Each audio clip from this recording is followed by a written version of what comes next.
You see 5 chairs behind me. It is going to be a full panel up next. And so with that, I am so excited to announce our next panel. It celebrates women in senior leadership roles in sport and focuses on their careers, how they got there, the challenges they faced along the way, and enhanced governance that can lead to more diversity and inclusion. So leading that panel, we have our moderator. Please help me welcome to the stage Alex Scott, professional footballer, presenter, pundit, Premier League, BBC, and Sky, brand ambassador, MasterCard. Again, we are excited to have her as moderator. Thank you, y'all. And joining us, our panelist, Ann Kletz, co-founder and CEO, Goal 5.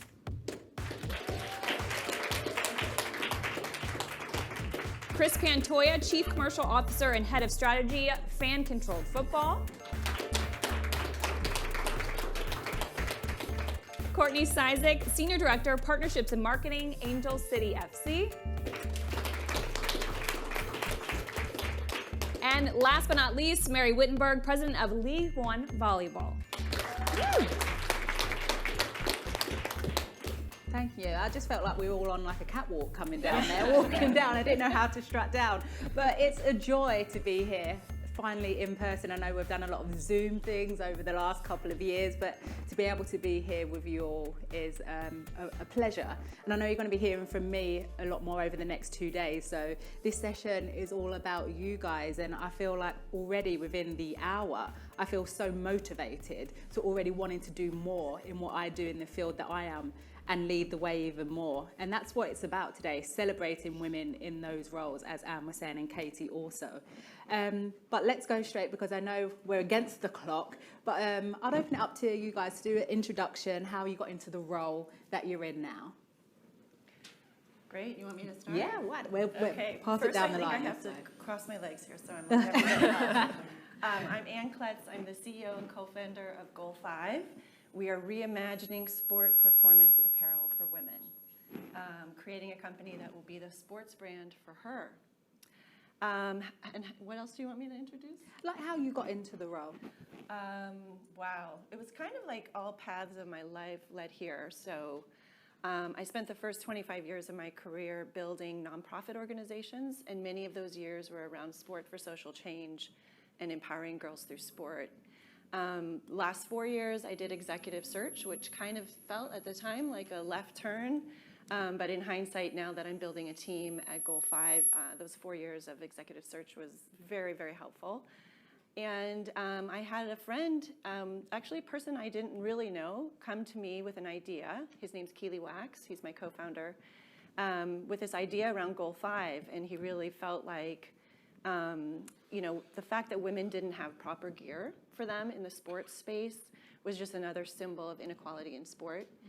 And he wanted to start a company, and it was to be mission driven. And when he and I had lunch at Cliff Bar at the time in Emeryville, California, I said, this is it.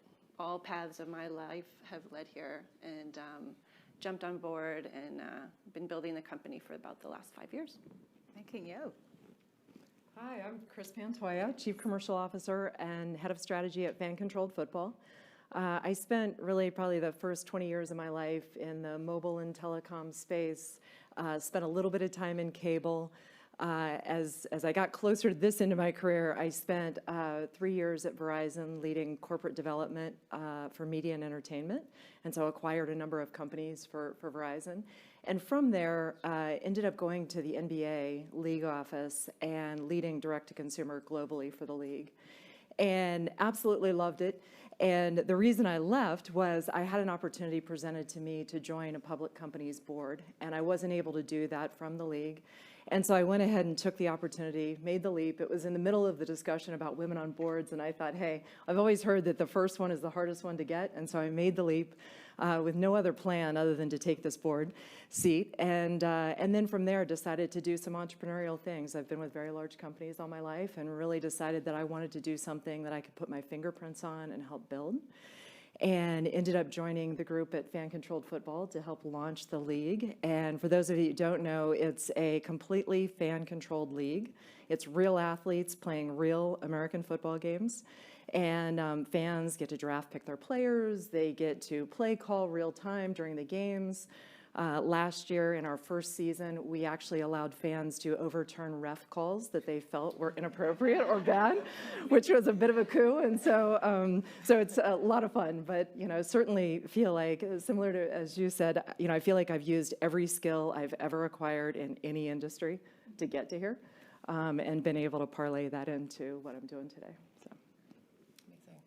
Hi everyone, I'm Courtney Steisack, Senior Director of Partnership Marketing at Angel City Football Club, leading all things partnership and marketing for the club. And as a new team in LA and entering the league for the first time this year, it's a really exciting time, an incredible project. I'd spent my career in men's sports, so quite a change to focus on women day in and day out. Have senior leadership that is women, an ownership group that is majority female owned. So really dedicated this project for this catalyst, and many, I'm sure we'll talk about it at all, or all of us here, in building something really unique. So really excited for this opportunity. I'm excited to listen to all of you. Hi, I'm Mary Wittenberg. I am with League One Volleyball. We are launching a women's pro volleyball league here in the U.S., starting in a unique way, community up. So we've now got youth junior clubs throughout about 16 states, and we'll pretty much be across the United States right as we launch the Pro League. I ended up at League One Volleyball because my purpose and my why has pretty much always been to help people unlock their potential through sport. And I started and I had great opportunity over many years working with great teams in running and building global brands at the same time with the New York City Marathon, in New York Roadrunners, in fitness with Richard Branson and creating Virgin Sport, in cycling, working with the American Tour de France team, EF Pro Cycling. And it was while I was in cycling that I really saw the need for more of us women executives to work in women team sports. I came from individual sport where somehow it's a little bit easier to get to equality, I think. And I think in the women's team sports, we need to throw our best talent at it and keep elevating the incredible potential we have in women's team sports. So that led me to this amazing opportunity with a great team at League One Volleyball. I just want to stay with that as well, because you're saying about getting more women involved in that space. Did you find it hard to actually convince them that actually believe in yourself, that there is that space for them to come into that with you? Yeah. Well, I think getting women and men to work in women's team sports has suddenly gotten a lot easier, thanks to the momentum of the WNBA, the NWSL, and others. In cycling, it was a little bit harder, and it's starting to happen. The Tour de France will have a women's race this year that's longer than a day, 21 days for men. And the men's teams like EF Pro Cycling, with a global company that owned EF Pro Cycling of 50,000 employees, almost half were women. That's how you end up with a women's team, as we did. And then women's volleyball is a massive opportunity and very easy for us to recruit people to join us in that effort, because what's most interesting about women's volleyball, it's not defined by the men's game. It's the first U.S. pro league that isn't following a men's league, and it is the alpha expression of the sport. And so people who love volleyball love women's volleyball in the U.S., and we have a lot of people, including players and people who want to work for us who want to unite behind it. That's a great point. I'll come to you as well, because I suppose in England, exactly that, isn't it? With women's football, women's soccer, you're trying, well, people within the industry, well, this is how the men's game does it, so this is how. But actually for Angel City, and it is super exciting project, how is it that you're going to create this different and this role to move women's sport forward in what you're doing? Yeah, I actually think it's a huge advantage that we don't have a male counterpart to our team. We're independent. We're not part of any other club in MLS or otherwise. So we get to define ourselves in that way. And I think the biggest, piece of the puzzle is that we just see ourselves as a totally different entity. We're not comparing ourselves to the men counterpart. There's a whole different audience that's following us, and certainly where we come in with the cross-section of pop culture and soccer and sport and community is even more different than, other women's teams as well. So I think that's been our big differentiator, and we just don't really compare ourselves, and it's a huge advantage to be able to not have, I don't want to say the weight of a male's team, but just you have to work harder to carve yourself out in that sense that we don't have that. Tell us a bit more about Angel City, because like I said, it is super exciting. How did it come about, and how is it going to be different from what we're already seeing in the NWSL? Totally. The investment level that we have, an incredible group of investors that go far and wide beyond sport. So we have this diverse group of, I believe, 60 plus. We announced a handful more a couple of weeks ago. But, that group of people can now, spread the word, if you will, in a very unique way that is a totally unique sponsorship model, ownership model. So that in itself has been able to give us a lot more visibility, and certainly people that follow, Serena Williams, is now also an Angel City fan because of her investment in our club. So I think that's the first differentiator, and being able to share that with other clubs in our league as well. You've seen teams like Chicago and Washington Spirit that have also gone out and brought in their investor group. So seeing that as a catalyst has been really special for us, and we're open to it. We want to share that and say, you can all do this too, and seeing ourselves do it differently. And it does create that ripple effect, doesn't it? Because I know back home in England, when I saw something, I was like, what? Yeah. Excuse me? Yeah, it's special. It's super special. And even from the player aspect, we have our head of soccer operations, Angela Hughley's-Mangano, who's a former player herself. And so, Boston. beautiful. Yeah. Love that. Love to do a little rematch or a little one-on-one My session. ankles, I can just about walk in these hills. That's true. But just bringing that voice in, also a catalyst that we've seen in our sport is the need for the athlete voice to be present in that room. So that's been really special to have that really authentically and knowing that we're thinking about our athletes, again, in a different way than traditionally for women. Yeah, go ahead. I was just going to pick up on something that you said, talking about investment. When Angel City came out with that lineup of investors, I don't know about others, but when I saw it, it was just like, and then all of a sudden, boom, people started following suit, other teams. And personally, I've been raising money to build our company as well, and super proud to say that more than 50% of our investors are also women. And I've just kind of seen the power, and it's a real movement. It's really for the first time in this country that women are starting to invest. Women have always done philanthropy, but they have not been in the investment sphere. And I think that is one of the things that's causing a real sea change in our industry.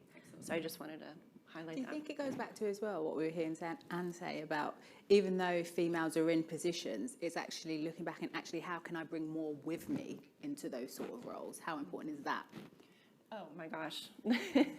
So I could talk about this one for days. I always think of Madeleine Albright's, Cold Place in Hell for women who don't, help other women.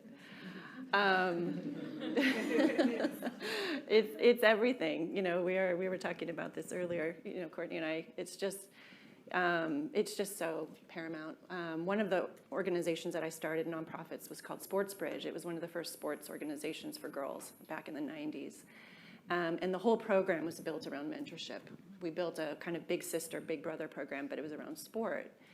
And traditionally, I talked to folks who, I said, there was a place called the Mentoring Center in Oakland that helped you create mentoring programs. And they said the main thing, the biggest challenge for mentoring programs is usually to find mentors. And what we found was crazy. We had so many mentors because we were going out to women who were athletes.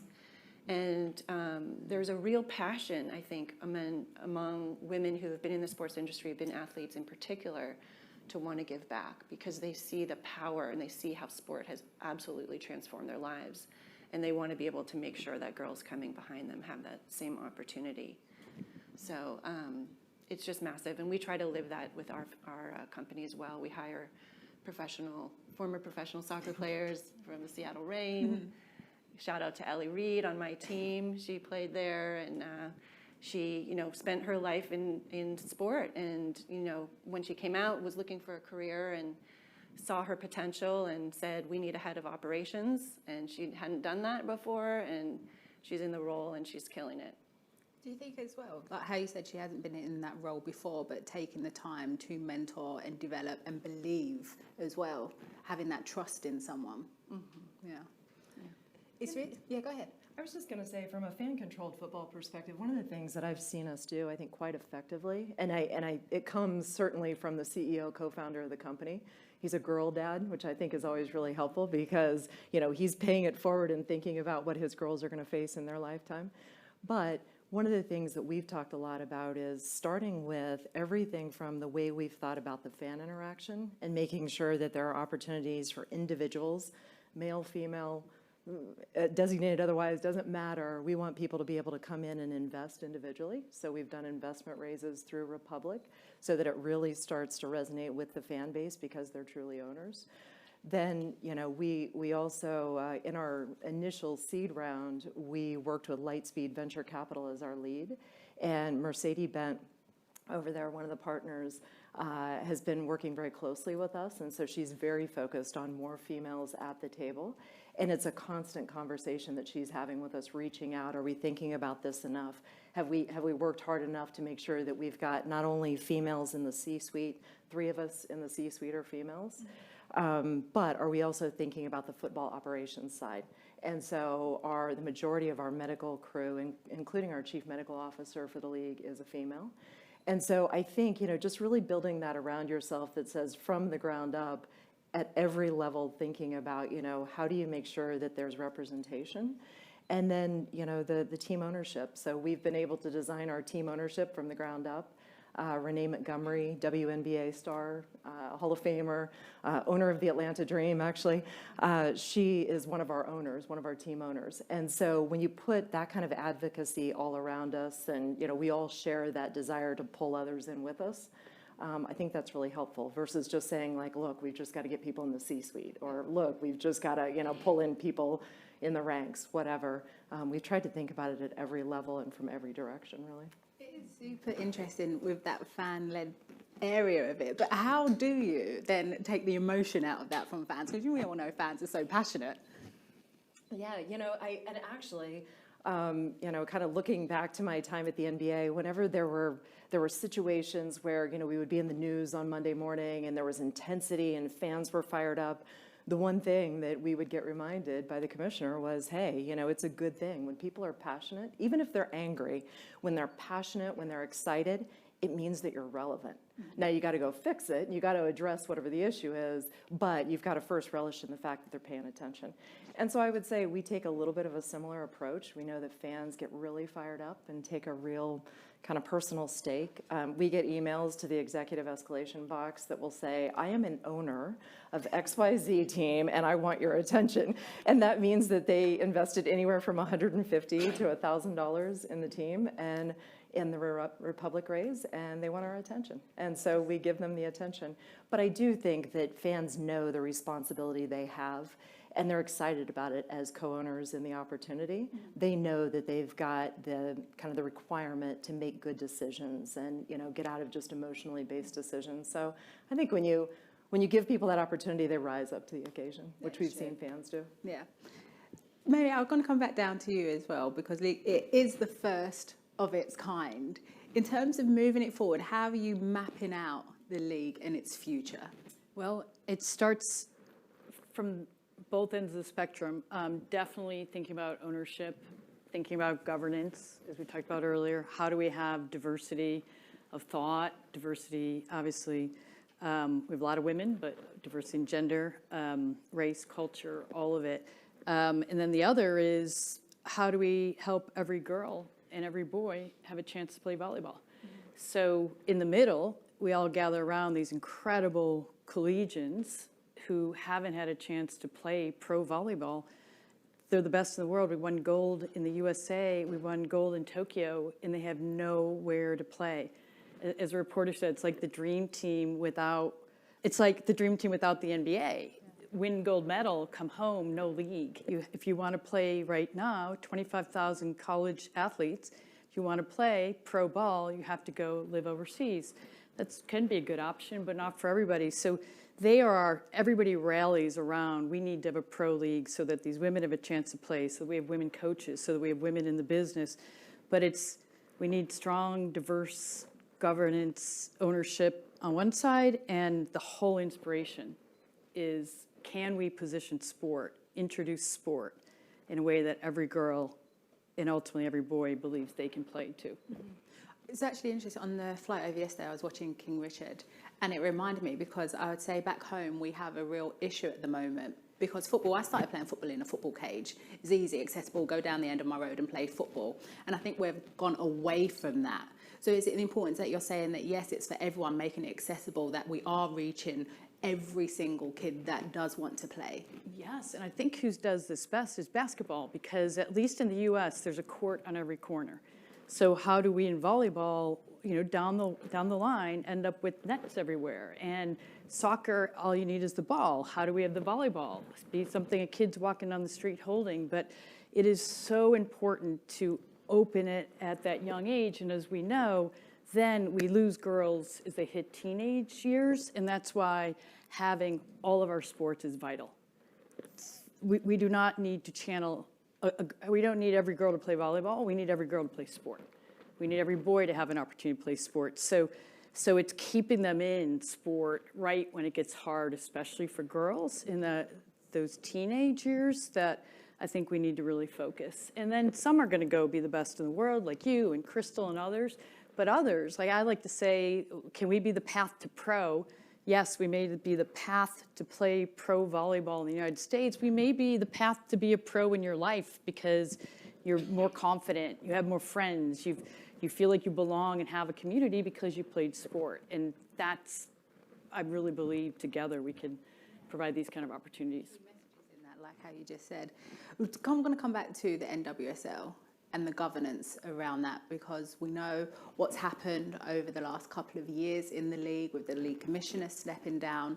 So for now, with you creating Angel City, how are you helping change that reassurance that, things are going to be in place, so those sort of things are not happening again? Yeah, totally. Well, one thing before I answer that directly, but Mary, you mentioned coaches, right? And the importance of having more coaches, especially more female coaches, and the pathways to get more coaches, whether it's players or not, and seeing that as a viable career opportunity. I think that plays into your question, specifically on just having more female voices in those rooms at all times. I think for Angel City, we're uniquely positioned, being new to the league, new to higher standards, saying that we want to raise the standard for all women's teams, especially teams in our league. And so within that opportunity, we just see this as the jumping off point. So within our own organization, making sure there's seats at the table from a coaching perspective, making sure there's just healthy conversation, but being really bullish about talking about that. And so especially in our league and taking the field for the first time only now, where we've been the last 2 years of building, a club, a brand, and a community, is giving us that voice now. And that's really where we started. We're founded on the principle that, we need a voice in this whole ecosystem and a horse in the race, so to speak. So when Natalie Portman first connected with Abby Wambach, and hearing that when she was retiring that she did not have the same opportunities as a lot of her male counterparts, being recognized on the same stage with really prestigious awards, but not being paid enough or having the same opportunities for jobs.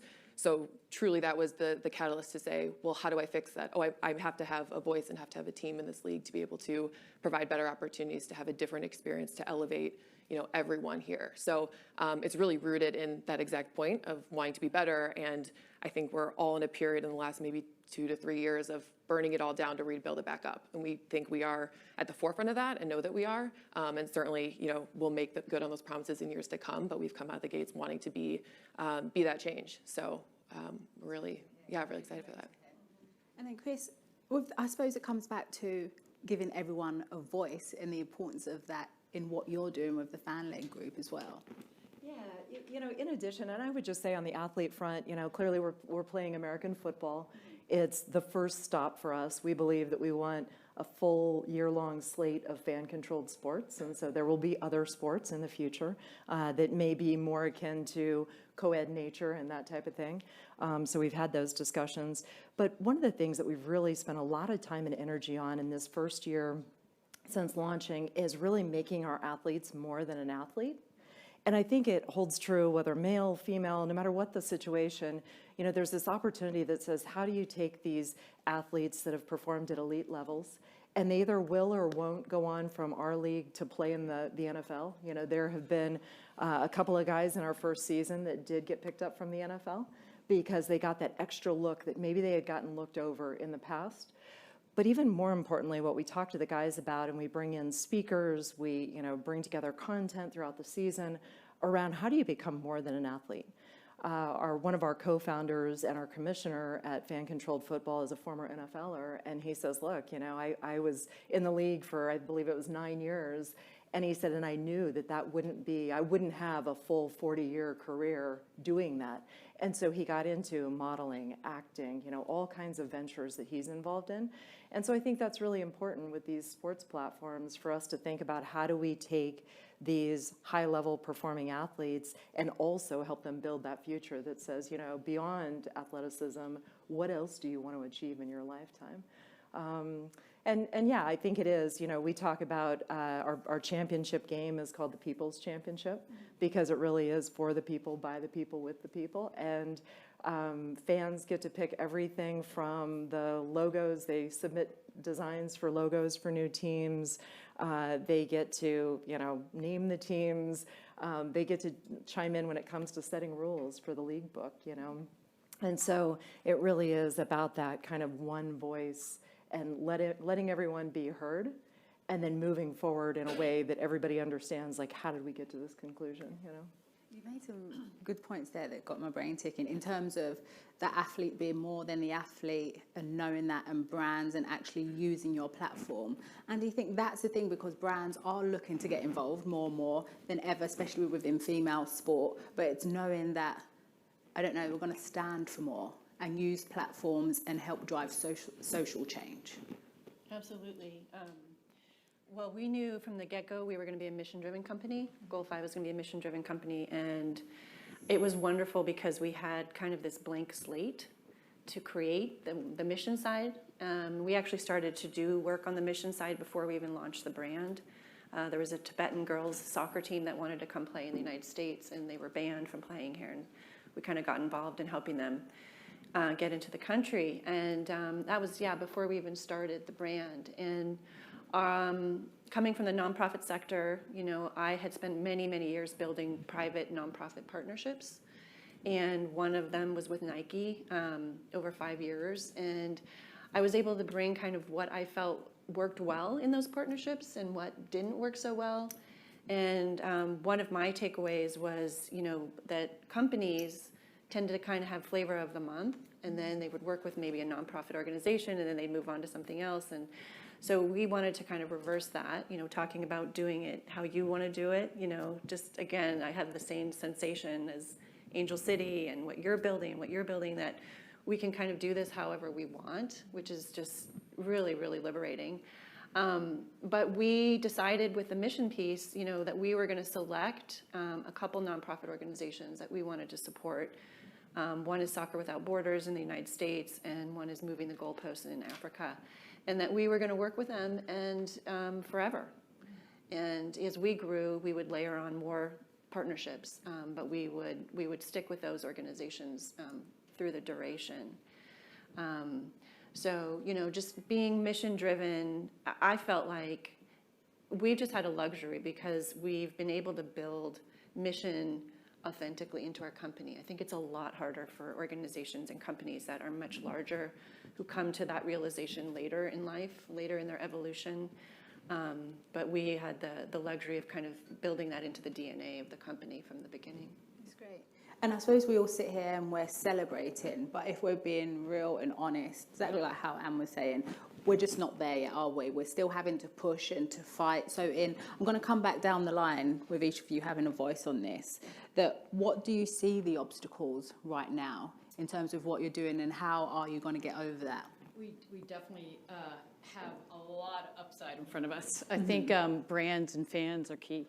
I think you just teed it up. This is an incredible time for brands because these women in sports and sports with women in leadership, they can be incredible organizations to partner with. And I think we're in a world where businesses make a huge difference. I mean, we're seeing it right now, right, in the real world. And so brands are key, but fans are everything. because we all know that we need a lot more media on women's sports. So we have to have the opportunity with broadcasters and content providers to show the games, show who these players are, and we need the fans to really just give it a chance and support the player, support the partners. And because in the end, I really believe it's the people's voices that matter. They have to have access to see the game, see the people, but then, you know, it's our job to give them reasons to come and reasons to experience the game and see these players. But I think that's why women's sports are going to win in the end, because I think the fans are going to love it. So I look to both to be the voices that can help turn all the levers that can be a little bit harder to support in the way we'd like. Courtney? Yeah, for me, I think it's even more investment. And by investment, I'll be very blunt in just saying money. And I'll speak for women's soccer probably first, just being that our world. So, you know, comparing what even how we're doing and our league is doing compared to our male counterparts or male sports teams overall, it's still so small. And we are very excited about our successes and some of our other friends in our league, but there's still so much room to be had. And so I think in the spirit of rebuilding, kind of burning it down to rebuild it back up in a better league and a better team, there's still so much need for investment from a sponsorship, from a ticketing, from a media value standpoint. So it's just continue to lean in, and we all need that for, you know, at least our entity to survive and even thrive. I would agree with what both of you have said. So I guess I would take a little bit different approach to be additive. One of the things that I spend a lot of time talking about females in, whether our investors, whether our team owners, whether our, you know, the folks that work inside with me, I spend a lot of time talking about taking ownership, personal ownership.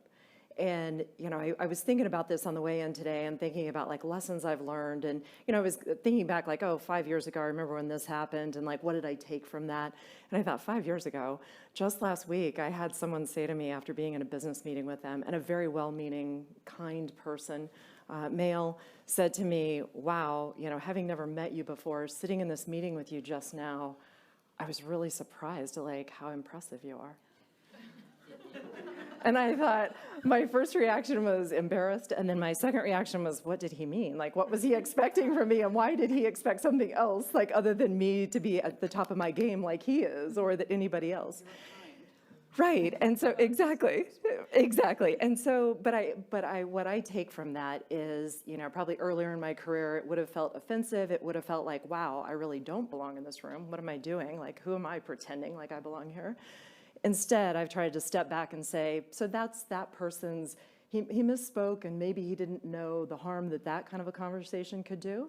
And so in the future, there'll be an opportunity for me to help reframe that with him to say, you know, I had this reaction.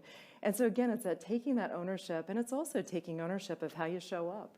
You know, so I walked away and thought, well, maybe it was because I showed up so boldly and so confidently in a way that 10 years ago I might not have. Yeah. And so so I always remind women that, you know, one, you can't take offense at the things that happen around you, because we got decades more of that as far as I can tell.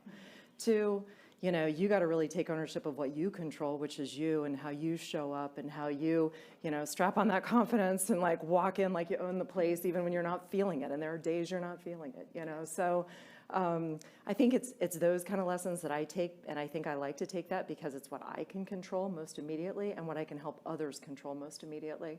And then three, you know, make the men in the world your advocate, in the sense that, you know, do go back and have those conversations that say, wow, like that made me feel really small for like one moment, but I know you didn't mean it that way, and so here's what I took from it, and maybe next time here would be a better way to say that, you know, but really just having kind but direct conversations with people to help further the understanding that says that wasn't really that helpful, you know? Yeah. So yeah, those are some of the lessons that I think, in addition to everything you guys are saying, are helpful. That's really good. Obstacles, I'm going to echo what Courtney said. Money. Money, money, money. Investment. Women's sports is blowing up. It is a very exciting time, and there has so much money left on the table. And that's what drives change. And that's what drives people. So there are so many incredible women's sports opportunities that are bubbling up, from brands to leagues, you name it. to Sports Innovation Lab, pulling data. Invest. All of you investors out there, 75 million going into the WNBA, there will be a return. And I was talking with Chrissy Franklin from Octagon, and we were saying, this is so much bigger than people even know today. So much bigger. So out there, people, put your dollars, where your mouth is, whatever the saying is, and invest, because the time is now, and women's sports is about to take off. Yeah. Super exciting. Yeah. Can I just add one thing to that too? I think traditionally, or maybe even up to this point, the money that we're talking about and being invested, it's not a nice to have. It's not a donation, a charity, right? Like there's a business case, a return. There's a business case to not just growing the sport and feeling good about it, but truly there's an audience that is untapped that I think at Angel City we've shown the case, but we do not want to be the outlier. We want to share this and say, go ask for this money, go beat us in revenue, go do those things, because it's what we need and what is warranted, but it's truly a business case. There's an audience that is ready to buy tickets and merchandise and be a sponsor and all those things that they weren't being answered up until now. So that's really exciting for us. And on the note of building, something that's far bigger than what we're even really talking about. It's not just the sport itself, but we have a number of sponsors that we, truly see as our own coalition of people that, yes, they want to get all their rights and have all the fun stuff that we'll do together, but they believe in this project and what it can do for everyone. And so that backing of a group of brands now going into our first ever season that are in it for the right reasons is really remarkable. And having made stops in my career in men's sports, in MLS and at US Soccer, I can tell you that doesn't happen. It feels very like in a dream world a little bit, but in the best way to say this is even more reason that the future is so bright. So It's so exciting. I was listening to a podcast the other day actually with Michelle Obama, and she was talking about exactly that. How do I get involved with something, or am I moving the needle forward? So leave my ego to the side. It's not about me, but how am I moving it forward? It was super inspiring. The clock is running down. I just want to open this up to the floor. Has anyone got any questions that they want to ask our panelists whilst we're here before we wrap things up? It always takes the first one. Yes. I had a question for Anne. You mentioned that your company has 50% of investors are women. And to your point, Alex, I just wanted to ask, what can we do to sort of have that conversation to switch that focus from donation-based, as you mentioned, for athletes at the top to more investment-driven and back into the sport? Well, Sports Innovation Lab, we have some folks here, has done an amazing, put out an amazing report recently, the FAN project. And they really looked at data, and they took personal data, and they were able to kind of make the business case as to why people should be investing in women's sports. So that's a really great resource. And case studies like Angel City, but it is not charity. It is not charity. There will be a return, and it will be massive. To chime in there, I think continuing to show here is the return already. And you can really begin to see, again, we'll point to Angel City, but the valuation on NWSL teams 3 years ago was here. And now, in addition to Washington and Angel City and with Kansas City coming in and Louisville, this is what's happening. And the WNBA, who's been in it for so long. So I'm looking at the league side and looking at all of them and can show the story, but also with all its tickets, it's showing its followers, it's showing that this is real, the growth is real.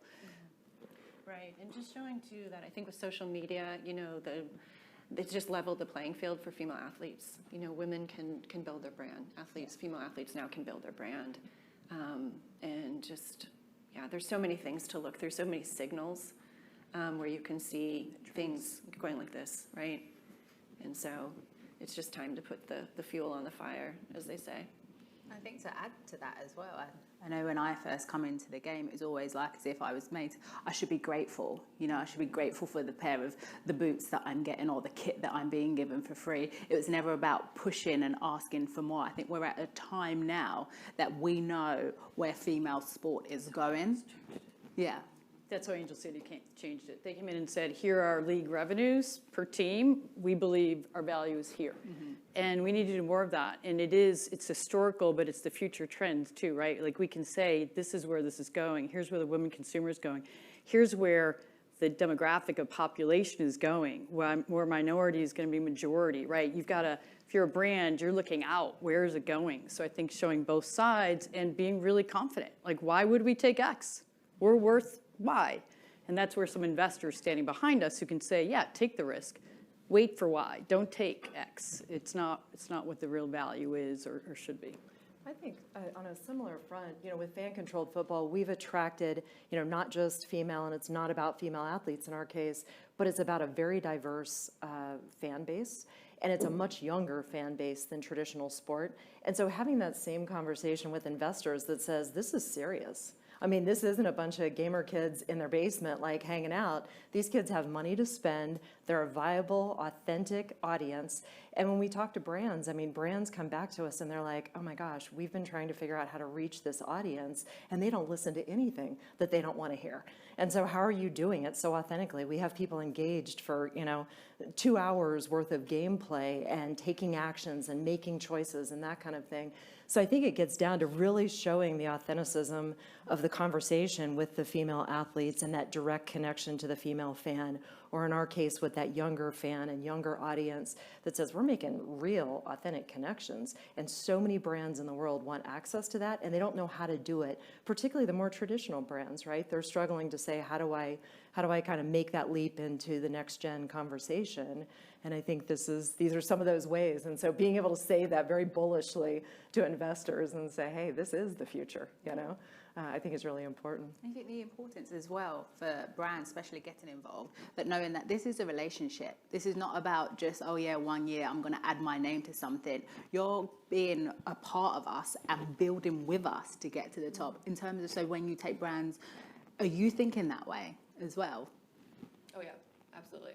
And I think the female sport fan feels it even more, and we're kind of being that mediator to the brands, right? Like we're careful who we're bringing in because of what you're saying. It's long-term, it's commitment. And the female sports fan sees that. They know that, hey, this brand is actually investing. When they're on the front of our shirt, like DoorDash is, they know what that means. They know that that's a deep investment, and that building that trust with a brand through sport is even more elevated in the women's game because of that connection that those first movers in women's sports and being a follower from the start is even more powerful.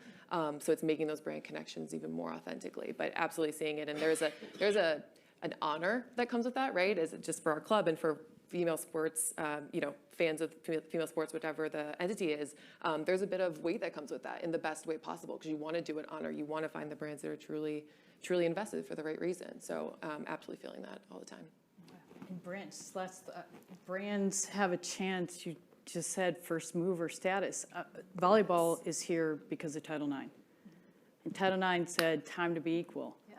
And who are the first brands who are going to say time to be equal? And it's going to happen. It will happen. So who's going to come in early and who's going to be part of that? And that's like thinking aggressively as brands of where do we want to fit? Not only today reaching these incredible fans, and I think all of this, it's exactly right. Like we've got the engaged young fans in what we're doing. What do we want our brand to stand for over time and seize those first mover opportunities? Yeah. And back to your original point too, then making sure the teams and leagues are asking for the proper dollars and not perpetuating the issue of devaluing themselves or devaluing their athletes and all of that. So it's a bit of integrity on both ends to make sure we're asking for the right dollars that our property's worth. I know we've got a question. Yes, I think it's for Courtney, but feel free. It seems like everyone would have a great answer. So we represent a bank and a brand, and we're always looking, where we should put our dollars. What are some great examples, either, pie in the sky ideas or existing partnerships that go beyond branding? So I have to think here, the untapped potential is really beyond the jersey and beyond that logo. So when you talk about DoorDash and the pride and that feeling, we come in sometimes and people think we're not authentic because what does my bank know about, what I'm passionate about as a fan? So how do we join the conversation? What are some great examples of that other brands do? Is it thought leadership? Yeah. Yeah. So we're unique in that our sponsorship model lends itself perfectly to this exact point in question, that we've come up from the start saying that 10% of all of our sponsorship dollars are going to a community project. And so that's, partnership happens to us, and we take those dollars and funnel them into a community project, specifically in LA, where we are, where we're playing, where we're day in and day out. So we've come from the start saying that, capital and mission can coexist. We can ask for the proper dollars and also do well and make that authentic connection. So now as we go through this process and having, over 20 partners already, we're already activating those dollars. And we did candidly last year without ever kicking a soccer ball, which is insane. So when you talk about how a brand can do that, it's customized. If you're coming on board with us, you're saying, great, I want to be a part of that, and that's something we're hanging our hat on. So whatever that turns out to be, we can talk after. No. But whatever that turns out to be, it's authentically connecting that fan, that person in LA, knowing that when they see a DoorDash, they know they're delivering meals to people in need, or whatever that partner's project is. And you, exactly right. And Christine mentioned trying to help the athletes not have everything just hinging on sport and being more fulsome people. So you're a natural partner on mentorship, on financial literacy, on preparing your life in both purpose and profit beyond the day that you're like hoping to make that pro team and you make it. That's the start. That's not the end. And so I think banks fit really well in that career development, personal development space with all of our leagues and teams. Yeah, and I think building on that, some of the best partnerships that we've developed in this first year have really been brand partners that came to us and said, here's my strategic objective and why I want to talk to you. How do we make that come to life? And so then we just put our best creativity towards it and said, oh my gosh, what would be crazy is if you did X, Y, Z with our athletes, or if we integrated you into the broadcast and the in-venue like this. And next thing you know, it becomes a really fluid conversation. And so I think the more you can take that to the sports entities that you want to partner with, tell them what your objectives are, And I think sponsorship in past years has gotten away from that. And I think it's been more about just brand awareness and being on the TV broadcast and having your name everywhere. And I think now is an opportunity to make it part of your story as a brand and really develop that storytelling and why are you involved and what do you want to get out of it. And I think it'll go a long way. Certainly for all of us, it's helpful to understand that going into creating those ideas, Absolutely. And soccer innately kind of lends itself to that. I think just thinking about the sport and the platform, soccer is global, soccer is community-based in itself. There's not a lot of natural breaks, so things like that I think just lend itself. So just to give that a shot. Thank you. Great question. I think it is in that as well. I'm being told to wrap up at the back. But I think it's the importance of storytelling, which is huge. And everyone has a different story to tell, making sure everyone has a voice in that. A huge thank you to our panelists today. We hope you enjoyed that. Thank you very much. We know we've got some great sessions coming up later on, so we'll be hearing from more of us. But no, thank you again. Really enjoyed the conversation. Thank you. Thank you. Did Kat walk out again?